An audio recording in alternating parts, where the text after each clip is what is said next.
It's really about helping people recognize their power to be who they want to be in this life and to live and work in a way that aligns with their heart. And when you work or live, you're inevitably going to get lots of friction.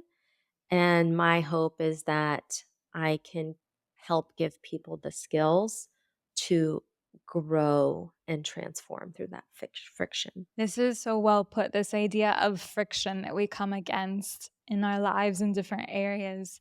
Is it okay to ask you a little bit about where that manifested in your own life? Because I'm sure, that was a big driver in wanting to help support others.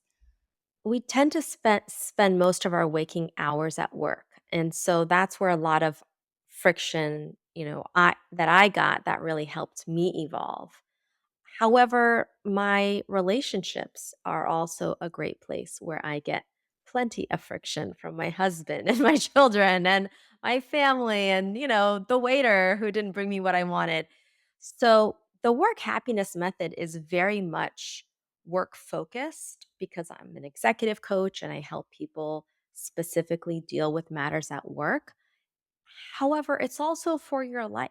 And so there's like a little part of me that was like, yeah, it's called the work happiness method, but it's not just about the workplace, it's about working on your happiness. And so my origin story in particular had to do with I kept finding myself burning out.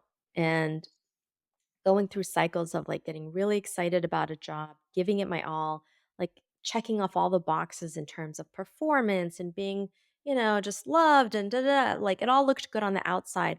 But on the inside, I was starting to feel empty. I was getting sick. My body would be breaking down, and my sense of hope would start to contract. I went from one corporate job to a startup job, then to owning my own business. And I kept finding myself in this same place. Like, how did I get here again? Why am I feeling this way over and over again? And I realized, maybe it wasn't the leadership or the clients or the culture that I might have been blaming before. Maybe I had something to do with it.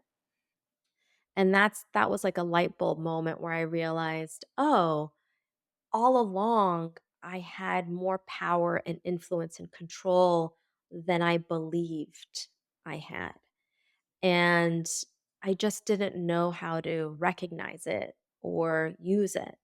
And so my hope in the work happiness method, which actually is a coaching program and I turned it into a book, is to teach people the skills on how do you be who you want to be and have the experience you want to have, even if the circumstances aren't perfect. Because even if we have our dream job, something will change. There will be a new boss. The market will change. Like someone will leave on our team. How do we roll with that dynamism while staying true to ourselves and know when we get off course? How do we return to ourselves? It's interesting when you say about the cycles of burnout in particular, because it feels I'm sure that's going to resonate with so many people of you think that you get to the next job or the new boss or the new team and you think that that's going to stop, or you just finish the project, or you move industries. Maybe you take a sabbatical, but then you go back and it's still the same feelings of friction that you were saying. And it does bring back, well, what is it that I'm doing, not seeing that is getting in the way here? And I can deeply relate to that. I think even for the entrepreneurs here, you always have it, even when you're your own boss. Exactly. And I think entrepreneurship kind of accelerates some of that friction because it's just you and it's harder to blame other people. It's like sandpaper. It polishes our edges, right? It helps us shine more brightly. It helps us I see it there as helping us kind of heal wounds. And if we're not really willing to like look inside, then we're most likely going to keep repeating the same experience. Not only do we do it for ourselves, but we do it for our teams, we do it for our families because we become better, and that's contagious. It's something to really think about because I know that this can be a little bit less when you exit corporate, but not necessarily. But it does feel a lot of the conversations I've personally had, and I know a lot of people listening will feel this way, that 90% of a catch up with someone is about how much they hate their job, the boss, the project, something that's happening. Like, if it's so all consuming and makes you so unhappy, how do we keep doing it every day? Like, why do we keep creating this reality for ourselves? Yeah, and that I find so sad, that there's so much tolerance of something that feels wrong. At the same time, it can transform so quickly. It doesn't have to be so bad. In fact, sometimes it's about having a 2-minute conversation and that can change everything. Or it's about practicing having a ritual. And I know people who are miserable with me like, F you, Stella, telling me to be grateful in this like horrible situation. There are sometimes mild adjustments that don't mean quitting your job or changing your life or turning your thing upside down. It's just mild adjustments that can actually make a pretty dramatic impact on your perspective and your experience. Yeah. Before we even dive into the adjustments, actually, what are some of the areas that are causing the most friction for people that you see, that you've worked with, that you talk about in the book, where if we even don't get into the solution yet, and we don't even talk about what to do, just bringing awareness into it, are there specific areas that are you see a pattern of, maybe things that people don't actually realize they're doing, or they don't realize how common it is? I mean, there's so many, right? But one common thing is around people pleasing. For many folks, it's a trauma response to a childhood where maybe you weren't attended to or your feelings weren't acknowledged or it wasn't safe to express yourself or you had a parent who was stressed or abusive or for whatever reason as a child you needed to subsume your own needs and desires and feelings to be accommodating to a caretaker. And so the name that of that trauma response is called fawning, appeasing, someone in order to stay safe. And especially when it comes to work dynamics, that can lead to burnout, that can lead to resentment, that can lead to a team feeling like you don't have their back if you're a leader. Also, relationship dynamics where you're not feeling seen or heard, or you don't know how to ask for what you need. But oftentimes, what I see happen is we have to go even further in because sometimes people think they know what the difficult conversation is about, but it's not really about that thing, and we really need to, like, peel back and understand what's the underlying need for you, what's really coming up for you. So how do you have those difficult conversations? How do you find fulfillment in that next thing? So not knowing what's next, feeling stuck, feeling like nothing really appeals to you, not feeling passionate about anything. So how do you bring a sense of meaning to your everyday, especially where you're spending most of your time? I mean, this could be a podcast in itself. Every single episode could be a Every different single one one. could be its own thing, exactly.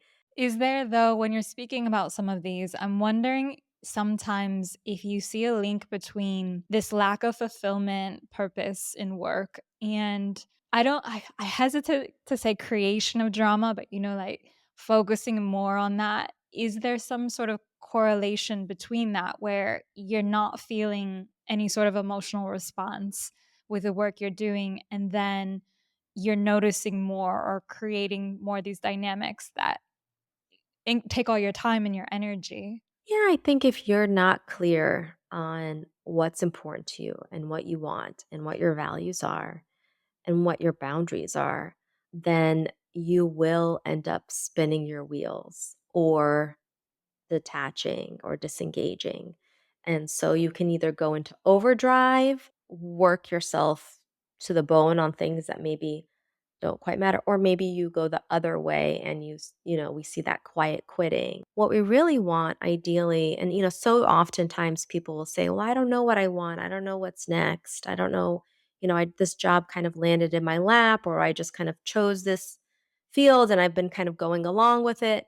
I tell people, you actually do know what you want. You know how you want to feel and you know how you want to be throughout the day. That's what I call your vision. Your vision is a description of who you are when you're most alive, and that information is already within you. Right? We might not know the exact role and exact company or the next move for you in your organization, but we do know that maybe you're the kind of person that wants to feel creative or have influence or be organized or have spaciousness to think or likes in-person collaboration. Like we know those data points, and it's just a matter of extracting them and then knowing how to apply them so that in your current role or in figuring out what role would be more conducive. I'd love for you to read my book, but there's also a free exercise online called the Vision Generator. And you can go on visiongenerator.com and get that exercise to help you figure out like what's really important. The thing is, oftentimes you actually may even be doing the things that are important. But because you haven't clarified it to yourself, it could feel like you're not doing enough or you're spinning your wheels or maybe there's something better. And so just having the opportunity to articulate what's important and then doing your values and then reflecting on how did I make today matter, that can give you a lot of peace. This is a really key step because it's almost as if instead of generating that awareness, the temptation is to just quit, leave, shift into a different team. And I've been there, so I know how that emotional pull to do it is so strong. Is there, when you're thinking of these different questions, what really stuck with me when you were mentioning them is the idea that it might not necessarily be that you don't have fulfillment of the specific thing you wanna do, but the way that you're doing it, and that is really interesting. As you said, maybe you wanna be in the creative side of things, and you're fine to still work with the same company or the same team, but you're not manifesting it the way that feels aligned for you, and then you're draining energy every day because you're not going to something that feels much more, what's the word? Regenerating, right? Yeah, exactly. And so the beauty in kind of returning to my mission is to recognize your power even if the circumstances aren't ideal. It's like, well, if I really want to be creative and like even if I want to find a new job, it's still going to take me maybe several months to find it. So how do I make today matter? How can I be a little bit more creative? Like on a scale from 1 to 10, if I'm a 3 at being creative, how do I nudge myself to a 4 today? What can I do today to feel that creative edge just a little bit more deeply? You have spaces in your life where you can use that agency to choose to show up in the way that that is true to your heart. And some conditions make it harder, and so ideally we're choosing the conditions that give us more ease. We got to still use the choices and the power we have. We might not be able to change the system. We might not be able to change the job right away, but we got to use the control that we have. It's interesting to think about it that way because if it's not specifically in your job, it's still in your day that you have the agency you're talking about. And it feels it's about bringing that in versus I think it's so tempting where you're not happy at your job, you're not doing what aligns with you in a way that does.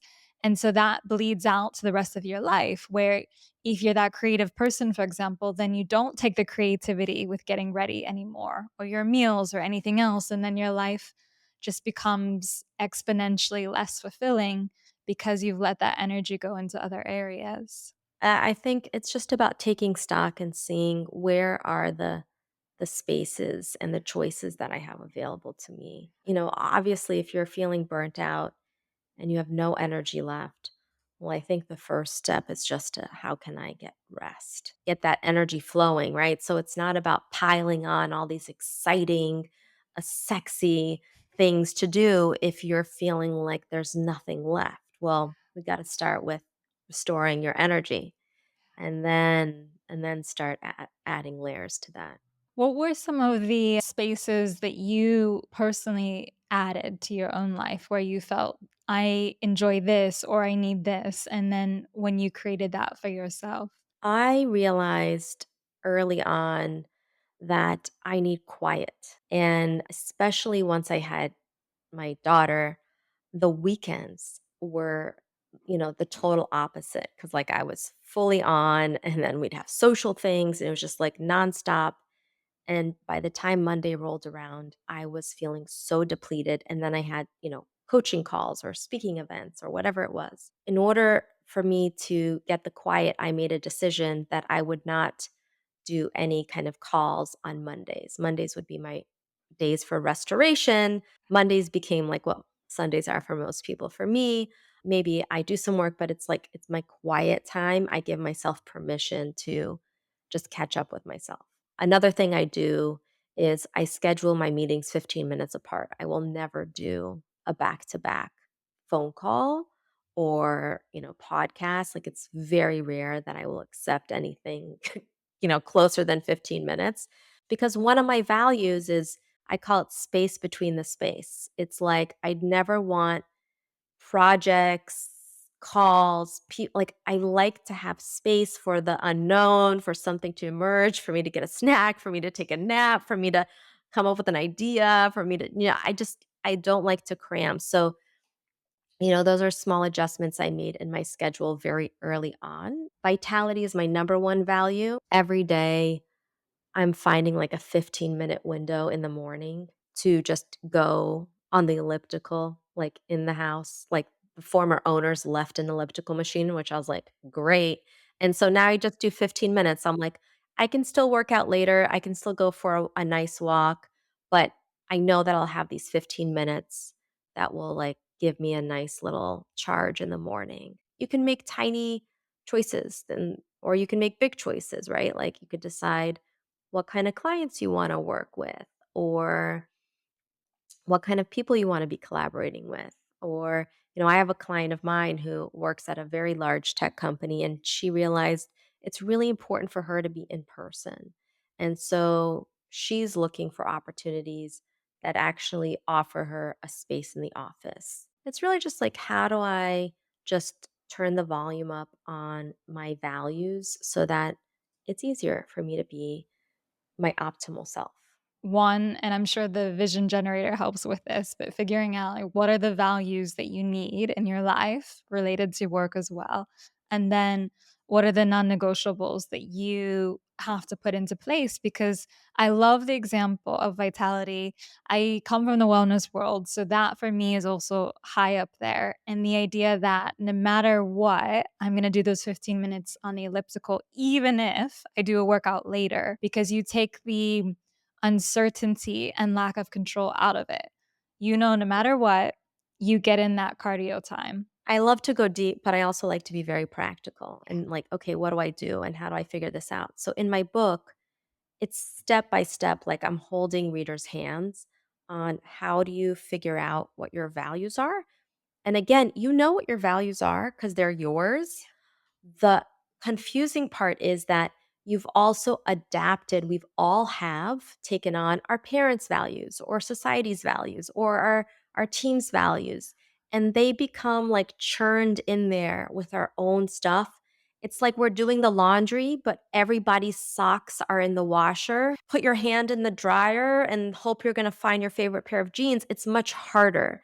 And so that's the thing with our values. They're in there, but they're just like in a big pile with everyone else's stuff. And so we have to do the work to sort and clarify and identify and rank so that we can actually wear our favorite pair of jeans, so that we can be the favorite parts of ourselves. Noble command. My friend Lisa Zagarmi, who's also a coach, says it's about being in noble command of yourself. So really like operating from this noble place of, what's true for me. And so you need your values. You need to articulate them on paper and be very reflective on it, not just be like, yeah, I know what my values are. Sometimes you make choices that are more about your mom's values than yours. Because you know your values, but at the same time, if you ask someone that question, they could just recite it off, but it might actually be deeper than what they're telling you. Where the first answer is, as you said, maybe your team's values, your partner's values, your parents' values. And it reminds me, I have a friend whose favorite question to ask strangers is, what was the second best part of your day today?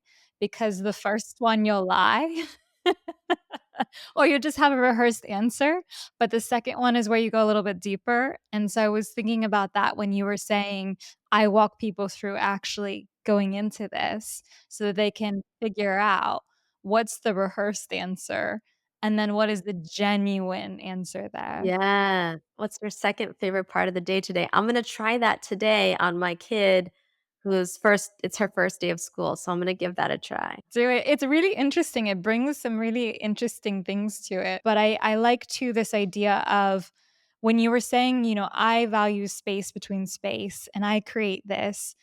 And some people might say, well, I'm working, for a company and I don't have that flexibility. But then you brought in the example of the person who's searching for in-person tech company positions. And that to me is the answer, right? Like once you know what you need, if you can't get it where you are, then need to know it so you can search for the next place, the next opportunity. Exactly. And also, I challenge my clients to be like, really, you can't? Like, did you ask? Does your boss know that this is affecting your engagement? Does your boss know this is affecting your desire to be here? Like, I've had clients who felt like they're, pre-pandemic when their organization really looked down on working from home. This client of mine was a very senior leader who was waking up at 4:30 in the morning to get to work every day, coming home like 8:30, collapsing on sleep medication, having some really chronic cough come up. Like she was really not doing well. And she started to realize there were so many spaces where she could actually say no, or she could delegate more, or she had more choice than she thought.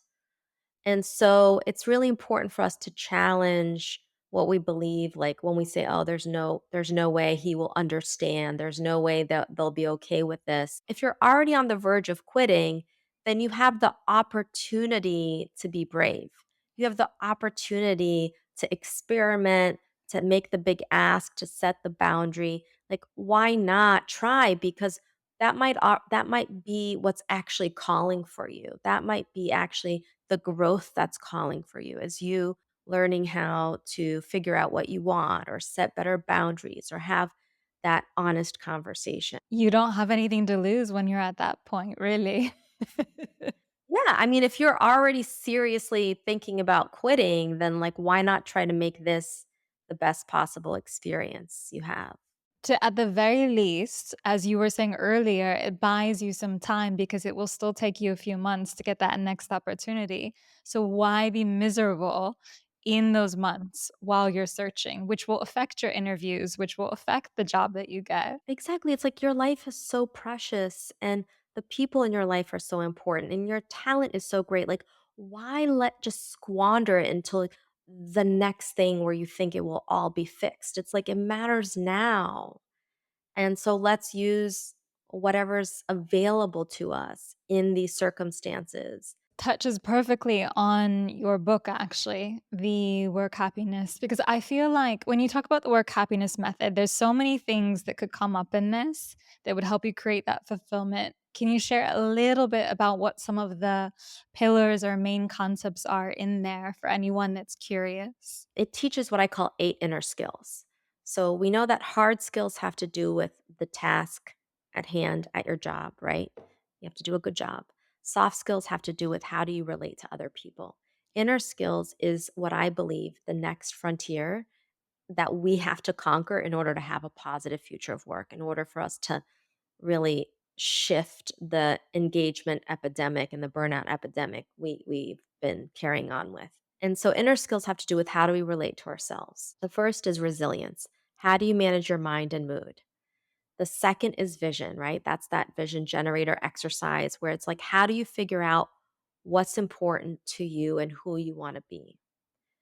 The third then is and they build on each other. So then once you figure that out, then you can start thinking about your purpose, which is about really living your values every day, making decisions to live your values every day and developing what I call organic confidence.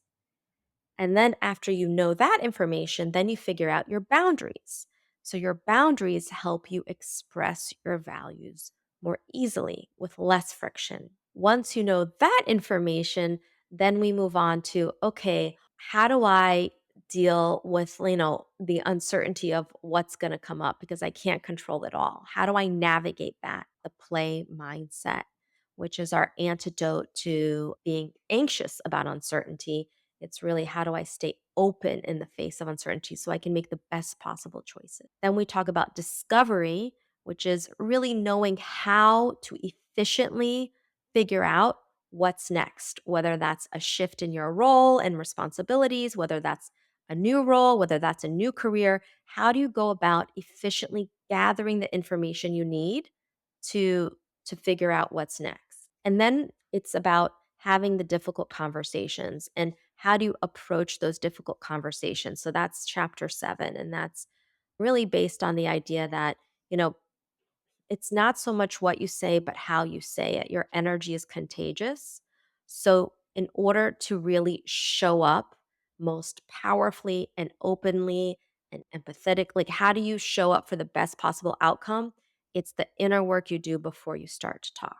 And then finally, the final inner skill is refocus. And that's about, how do you return to yourself when things go off track, when you've fallen off track, when you're not where you want to go, when life, even if you've done everything right, let's say you've done everything right and things still didn't turn out how you wanted, how do you return to yourself? I feel like we're super intrigued by hearing all the different aspects of the book. So I want to ask you, Stella, where can people connect with you? Where can they get the book? Where can they learn a little bit more? Well, thank you so much. Anywhere books are sold, they can grab a copy of the Work Happiness Method.